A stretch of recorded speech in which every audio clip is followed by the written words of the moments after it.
ওই জামাত শিবির চক্র বিএনপির চক্র কোন বাসাবাড়িতে আছে, কারা হত্যাকাণ্ডে অংশ, তাদেরকেও আমরা খুঁজছি এখন তারা কোন বাড়িতে আছে। যে বাড়ি থাকবে সেখান থেকে ধরে নিয়ে আসবো আমরা। এটা একটা পরিকল্পিত হত্যাকাণ্ড, পরিকল্পিত তারা ধ্বংসযজ্ঞ তারা এটা করেছে। পুলিশকেই তারা টার্গেট করেছে। শুধু তা না, পুলিশকে যে পিটিয়েছে বা মেরে হত্যা করে তা না, তারা অনেক বাসাবাড়িতেও গিয়েও তারা কিন্তু পুলিশ সদস্য আছে কি না তারা সেটাকে, আমরা তো যাদের গ্রেপ্তার করছি তাদের কাছ থেকে আমরা কথা বলছি, জিজ্ঞাসাবাদ করছি, তাদের সাথে কথা, এটা এখনই এই মুহূর্তে বলা যাবে না। এটা আপনাদের আমরা বলতে আর সময় লাগবে কত সংখ্যক লোক ছিল। তবে এটা বোঝা যায় যে তারা অনেক লোকই ছিল, কারণ তারা এটা একটা পরিকল্পিত হত্যাকাণ্ড, পরিকল্পিত তারা ধ্বংসযজ্ঞ তারা এটা করেছে। সেটা হচ্ছে তারা মনে করেছে যে পুলিশ সবসময় সম্মুখ যুদ্ধ হিসাবে কাজ করে। ৭১ সালেও করেছে।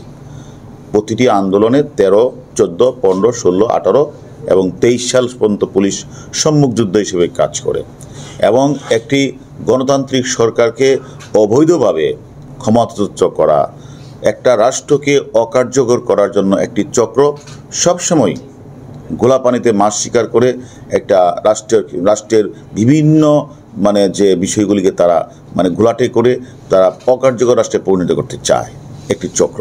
তা তারা বারবারই ব্যর্থ হচ্ছে পুলিশের কারণে, যার কারণে তারা এখন পুলিশকেই তারা টার্গেট করেছে। শুধু তা না, পুলিশকে যে পিটিয়েছে বা মেরে হত্যা করে তা না, তারা অনেক বাসাবাড়িতেও গিয়েও তারা কিন্তু পুলিশ সদস্য আছে কি না তারা সেটাকেই করে।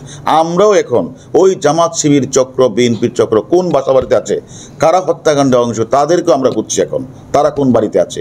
যে বাড়ি থাকবে সেখান থেকে ধরে নিয়ে আসবো আমরা। ঢাকা মেট্রোপলিটন পুলিশের আমরা ডিটেকটিভ ব্রাঞ্চে কাজ করি।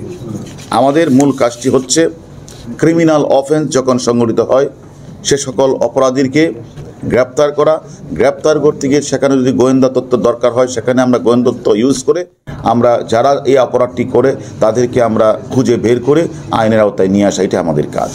এখন আমরা মনে করি আমরা সফল।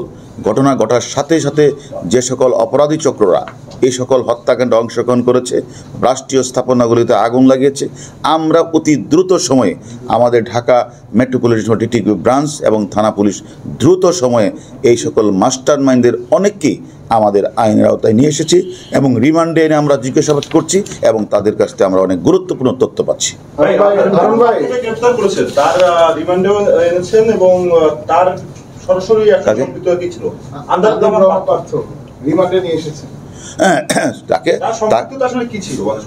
তাকে এই মুহূর্তে তো আমরা আপনাদেরকে উত্তর দিতে পারবো না। তাদেরকে আমরা জিজ্ঞাসাবাদ করে এনেছি, তাকে আমরা বিভিন্ন প্রশ্ন করছি, আমরা এটা পরবর্তী পর্যায়ে জানাচ্ছি। এই ঘটনার সাথে ৬ জনকে গ্রেপ্তার করেছি, আরো অনেকের নাম্বার আমরা পেয়েছি, তাদেরও গ্রেপ্তার করবো। আপনি বললেন যে রাষ্ট্রীয় বিভিন্ন স্থাপনায় অগ্নিসংযোগ এবং ভাঙচুর করা হয়েছে, আমরা জানি সেখান থেকে তারা তথ্য প্রমাণও নিয়ে গেছেন, যেমন সিসিটিভি ক্যামেরা এবং ডিভিআর সেগুলো নিয়ে গেছে। আপনারা কি সেই সব ঘটনাস্থলে আসলে সব তথ্য প্রমাণ পেয়েছেন কিনা, সিসিটিভি জব্দ করতে পেরেছেন কিনা? আমরা সবাই পেয়েছি, আমরা সব পেয়েছি আমরা।